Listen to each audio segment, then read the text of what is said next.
자, 대선 D-1 내일 대선 날입니다. 자, 오늘은 이 대선을 맞이해서요, 우리가 가져야 될 마음가짐을 제가 말씀드리도록 하겠습니다. 이겨야 된다라는 승부에만 집착할 게 아니라 무엇 때문에 이겨야 되는가, 이기고 나서 무엇을 할 것인가, 그리고 과연 이기고 난 이후에 정말로 제대로 할 수 있도록 감시할 것인가에 대해서도 이야기를 좀 해야 된다라고 보고 있습니다.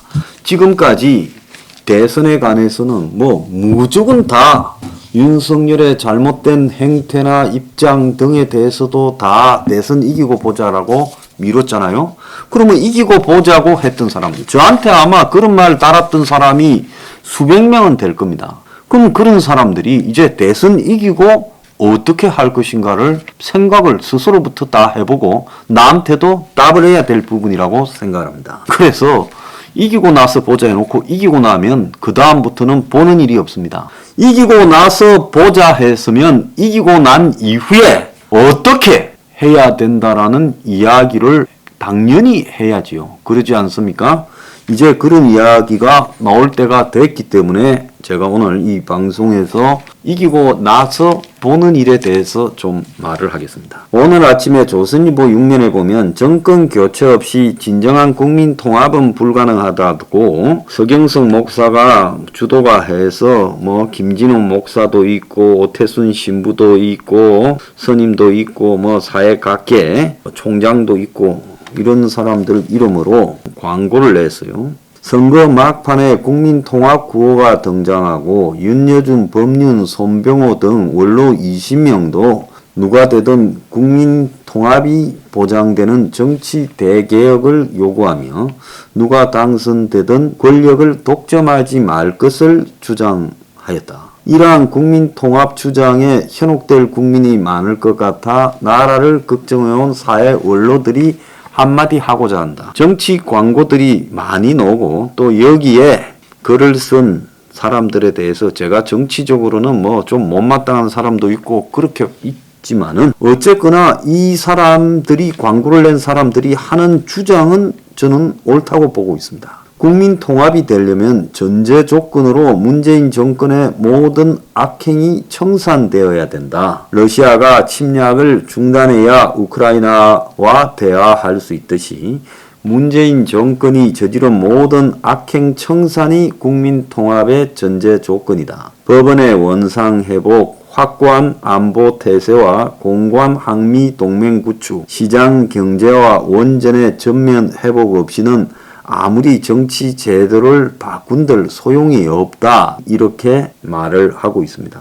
자, 저는 이거 전적으로 맞다고 생각합니다. 좌파 원로 등이 주장하는 국민 통합은 좌파의 모든 악행을 덮을 것이다. 그것은 사기이지 국민 통합이 아니다. 그들이 특검으로 대장동의 실체를 밝히는 등 문재인 정권의 악행을 청산하는 진지한 노력을 했더라면 우리의 신뢰를 얻었을 것이다. 그러기는커녕 국민통합 구호로 국민을 현혹시켜 대선에 승리하여 자기의 악행을 덮으려 하고 있다. 좌파 원로들은 한 번도 문재인 정권의 악행을 비판한 적이 없다. 이들이 주장하는 국민통합은 좌파가 집권하여 모든 악행을 덮는 것이다. 그러면 우파는 계속 저항해야 된다. 이것이 무슨 국민통합인가? 좌파가 이길 것 같았으면 좌파 원로들이 국민통합을 누가 되든 해야 된다고 말을 하겠습니까? 말이 통합이지 이게 뭡니까? 협치하고 연정하고 개헌해야 된다. 그리고 국민통합정부를 구성해서 장관이고 뭐고 반쯤 떼줘야 된다. 그래야 윤 정권 무사할 거다라고 협박하는 거 아닙니까? 정권 교체만이 확실한 국민통합의 길이다. 제왕적 대통령인제가 문제기는 하지만 근본 문제는 아니다. 저도 똑같은 입장입니다. 제왕적 대통령제에 문제가 없을 리야 있겠어요? 그렇지만은 그것은 근본적으로 그것 때문에 생기는 문제가 아니라 대통령 하는 사람들 자질 때문에 생기는 문제다. 대통령의 자질 때문에 도둑질 안 해먹고요. 첩근한테 안 우들리면 제왕적 대통령제 해도 아무런 상관없습니다. 그런데 그건 사람의 문제예요. 근본 문제는 주사파 세력이 정권을 잡은 데 있다. 주사파 정권을 민주정권으로 바꾸어 좌우 갈등을 종식시켜 여야가 합의해서 분권적인 정치 제도를 만들 수 있다. 이 점이 우리 국민 50%가 대선에서 기필코 정권을 교체하려는 이유다. 자, 그래서 중요한 것은 선거제도나 아니면 권력 구조를 개편하는 문제, 이런 것들은 잡고 나서 개혁하고 그 다음에 여야가 합의해서 문제가 있는 부분은 고치면 될 문제에 불과한 거예요. 그런데 마치 지금까지 대통령제를 이용해서 저거는 온갖 적폐청산이라는 이름 하에 권력을 저거 정권 유지를 위해서 휘두르고 임기 말에 40%가 넘는 지지를 유지하고 있다고 하면서 이제 정권이 교체되려니까 통합정부를 운운하고 있다. 이건 너무 웃기는 이야기 아닙니까? 저는요, 통합에서 지금까지의 문제는 다 서로 덮어버리고 통일과 남북 통일과 지역 화합과 그 다음에 이념적 통합, 세대 간 통합 등을 핑계로 걸고 서로 간에 여태까지 해먹고 저지른 모든 것은 덮어놓고 지금부터 여야가 잘 지내자라는데 합의를 해준다면 집권할 필요가 없다고 봅니다. 뭐 하려고 집권합니까? 그거는 종북, 주사파 세력과 통일전선 전술로 들어가서 그들과 함께 통합정부를 구성한다는 것은 궁극적으로 그들에게 대선에 이기고도 권력을 넘겨주는 그런 천하의 어리석은 1945년 2차 대전이 끝나고 난 이후에 체코슬로바키아나 헝가리나 루마니아나 이런 나라에서 폴란드 등에서 벌어졌던 좌우 합작 연정과 똑같은 부분이라고 생각합니다. 저는 좌파들과의 연정이라는 것은 있을 수 없다라고 생각해요. 제가 뭐 이념 문제 같은 데서 크게 강경하고 그렇게 하지 않지 않습니까? 그렇지만은 대한민국의 종북 주사라는 것은 지금 우크라이나의 친러 세력과 똑같은 겁니다. 그 친러 세력 중에 한 명이 TV에 나와서 푸틴에 대해서 옹호하면서 전쟁을 하려는, 그러다가 패널로 놓은 기자 젊은 사람이 뺨을 한 대 갈겠죠. 그러면 이 사람이 한번 해보자 하고 둘이 그냥 이 생중계하에서 격투기를 벌인 적이 있죠. 자, 그런데 그때 그렇게 했던 친러 의원이 어제 체포되어서 수갑차고 눈을 가리고 맥살을 잡히고 있는 장면이 나왔습니다. 자, 그 사람이 궁극적으로 노렸던 건 무엇일까요? 이 군 부대를 촬영하다가 총까지 들고 기사한테 총까지 들게 하고 군 부대를 몰래 촬영하다가 걸려가지고 지금 체포 구금돼 있다는 거예요. 그러니까 친러 우크라이나의 의원, TV에 나와서까지 푸틴의 침공을 옹호하던 자가 결국은 러시아의 간첩이었다라고 되는 겁니다. 자, 이 의원의 이름은 친러시아 성향의 정당 플랫폼 포 라이프 소속의 네스토로 슈퍼리치 의원입니다. 반역 혐의로 지금 구금이 돼 있다. 자, 그래서 항상 이런 주장을 하는 사람들은 자신의 꼼수가 있는 거죠. 왜 문재인이 한참 자기가 독선적으로 전 정권의 관련자를 체포하고 집어넣고 수백 명을, 그리고 그 중에 자살하는 사람도 생기고 그러면서 문꿀 오소리 같은 친위 조직을 갖다가 띄우면서 직접 민주주의라고 하며 설쳐될 때 2017, 2018년 이럴 때 이런 사람들이 그때 문재인한테 통합정부를 운영하라, 협치하라고 말하지 않았습니까? 이제 기어 나와가지고 그런 이야기를 해요. 오늘 중앙일보에 임기말 지지율 미스터리라는 기사가 났습니다. 갤럽이 4일 발표한 문재인 지지율 45%였습니다. 문 닫아라 갤럽. 창피하지 않니? 대선 마지막 조사에서 40% 중반을 기록했어요. 역대 대통령들과 비교했을 때 압도적 수치입니다. 그래서 역대 대통령들을 보면 임기 마지막 분기 직무수행 긍정률이 김영삼 6%, 김대중 24%, 노무현 27%, 이명박 24%, 박근혜는 탄핵 직전에 5%. 자, 그랬습니다. 그래서 이 쫓겨나지 않으면 다행인 임기 마지막 해 대통령이 지금 45%를 기록하고 있어요.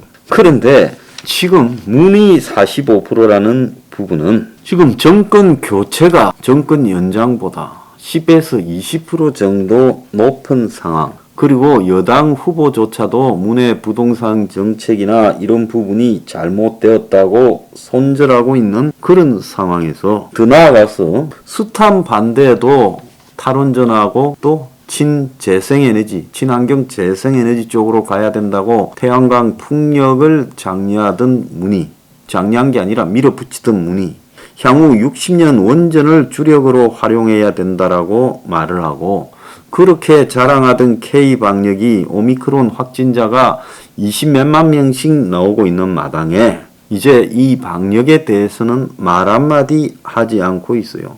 적폐청산, 검찰개혁, 공수처, 그리고 북한의 친북행위, 이런 것들을 이루 말할 게 없습니다. 부패도요 터지지 않아서 그렇지. 제가 이렇게 당해서 한때 한국 1위 황장수 뉴스 브리핑이 왜 이렇게 쪼그라들었는 줄 아십니까? 이렇게 당한 이유는 문 정권의 비리를 우리들 병원 문제부터 시작해서 북한과의 밀무역부터 시작해서 샅샅이 뒤지고 그걸 갖다가 문제 제기했죠. 신라젠 주식, 셀트리온 주식부터 시작해서 바이오 주식의 상장, 그리고 코로나를 핑계댄 문 정권과 바이오 주식들과의 연관관계, 또 사모펀드 문제, 이런 문제들을 계속 지적하고 권력 비리와 관계 있다. 심지어 코로나 가지고도 그 와중에 권력 비리의 형태가 나타나고 있다. 이런 이야기를 하다 보니까 그냥 집중적으로 얻어맞아서 버티지 못할 만큼 몰렸고, 그래서 정당까지 만들어서 뭘 좀 해보려고 하니까 온 사방이 방해 세력으로 등장을 했습니다.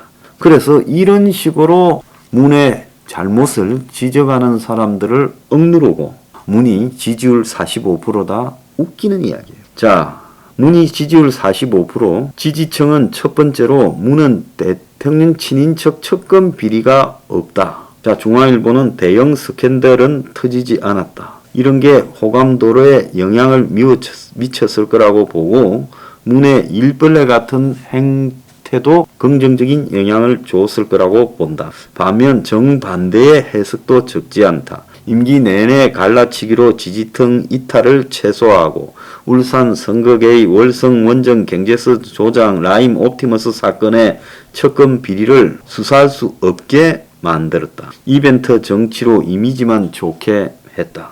문은 국정을 운영하지 않았기에 지지율이 하락할 이유도 없다라는 주장도 있습니다. 국가의 과제들을 수행하다 보면 반발이 따르게 돼 있어요. 노무현 때 이라크 파병 문제나 FTA, 박근혜의 연금개혁 추진이 욕을 먹어도 해야 되는 일인데, 문은 조금만 복잡하면 지가 나서지 않고 또 지 쫄병을 시키고, 그리고 똥물 튈 일에는 일체 나서지 않고, 그리고 삐깔나는 일에만 나서서 등장했다는 겁니다. 코로나 2년간의 끝이 보인다고 문이 이야기했지만은 6번이나 실패했고, 그럴 때마다 밑에 사람이 사과하고 아름답고 좋은 것만 지 몫이었다는 겁니다. 그래서 만약에 이번에 정권의 이 권력 구조 개편을 하고자 하는 그런 의도가 관철되어서 이제 직선제 대통령제가 사라져버리면 문은 한국 사상 최고의 지지율을 유지한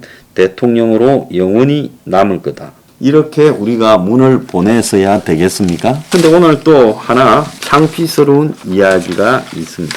청와대가요, 특수활동비 김정숙의 의전비 공개와 관련해서 판결에 항소를 했습니다. 자, 이걸 공개하라는 법원 판결에 항소를 했어요. 며칠 된 이야기죠. 3월 2일 청와대 관계자는 특활비 공개 판결과 관련해서 청와대가 항소했다라는 보도에 대해 오늘 항소했다 말을 한 겁니다. 지난달 2월 10일 서울행정법원이 납세자연맹 김선택 회장이 청와대 비서실장을 상대로 낸 정보공개 거부 처분 취소 소송의 원고 일부 승소 판결을 했는데, 그때 보면 재판부는 청와대 비서실이 2018년 7월 정보 비공개를 결정한 처분을 취소하고 특활비 지출 결의서와 운영 지침, 문과 김정숙의 의전 관련 예산 편성 금액, 일자별 지출 내역을 납세자 연맹에 공개하도록 했고요. 그래서 이 납세자 연맹이 처음에는 정보 공개 청구를 이런 것들에 대해서 했는데 비공개 결정을 받고 행정소송을 냈어요. 그러니까 청와대는 이런 것들이 국가안정보장, 국방, 외교 등 민감한 사안과 연결되어 국가 이익을 해친다고 비공개를 그때 말했고, 이번에도 유사한 이유로 또 대통령과 영부인 의전 비용은 예산에 명시적으로 편성되어 있지 않다. 국가 간 정상회담, 국빈 해외 방문, 외빈 초청 행사 등을 수행할 때 품위 유지를 위한 의전 비용은 행사 부대 경비로 엄격한 절차에 따라 최소 수준에서 예산을 지원한다. 이렇게만 말을 하고 정보 공개를 하지 않다가 이번에 공개하라 하니 그걸 항소했습니다. 그래서 김정숙 옷값에 대해서는 그 옷값의 출처가 어딘지 말하지 않겠다는 거 아닙니까? 자, 이런 정권에 대해서 국민 45%가 지지한다고 하면요, 이 정권에 대한 45% 지지하는 국민들이 저는 제가 봤을 때 매우 문제가 있는 국민들이고, 솔직히 말하면 국민된 자격이 없는 사람들이 국민 노릇을 하고 있다고 봅니다. 자, 문이 망가뜨린 대법원과 선관위, 결국 대형 사고가 터져서 엉망진창 대선이 되었습니다. 많이 못 이기면 어느 쪽이든 이 대선의 결과에 승복하지 않는 상황도 벌어질 수 있습니다. 자, 방역을 다 풀면서 덜 위험한 투표소에만 억지 방역으로 확진자 격리자에 대해서 그야말로 따로 무슨 쇼핑백에 담고 따로 보관하고 비밀 투표와 직접 투표가 적용되지 않는 일이 벌어졌습니다. 자, 그래서 이런 일을 저지르고도 임기 말에 45% 지지율을 받고 다음 정권에 너가 이겨도 통합정부로 가야 된다라고 우기고, 그런데 이런 부분은 도외시한 채 무조건 이기고 나서 보자라는데, 이기고 나서 보자 한 사람 중에 이기고 나면 보는 일을 하는 사람을 보지를 못했습니다. 그래서 무조건 윤, 그리고 이기고 나서 보자, 이건 아니다라는 거예요. 윤을 찍어주더라도 이기고 나서 보자가 아니라 이기면 본다라고 돼야 되지요. 그러지 않습니까? 국민이요, 저질스러우면서 누구를 탓하겠습니까? 자, 좌파를 저질스럽다고 말하지만 이기고 나서 보자는 사람은 저질스럽지 않습니까? 이기면 반드시 봐야 된다. 그래서 내일 저녁에 이기면 반드시 보겠습니다. 어떻게 하는지.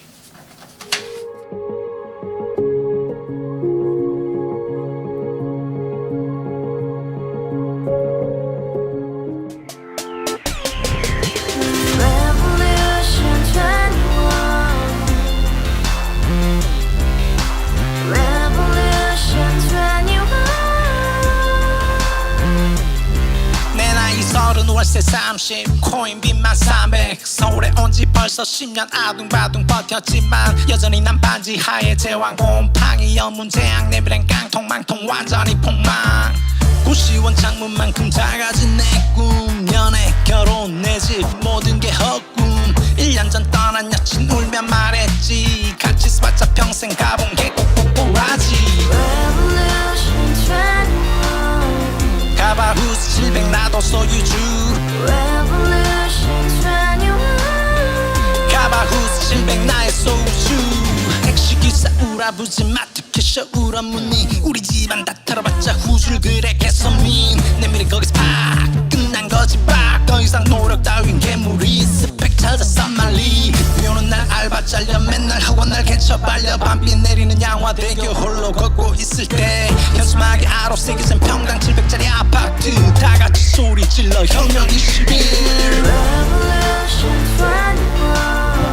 가바후스 700 나도 소유주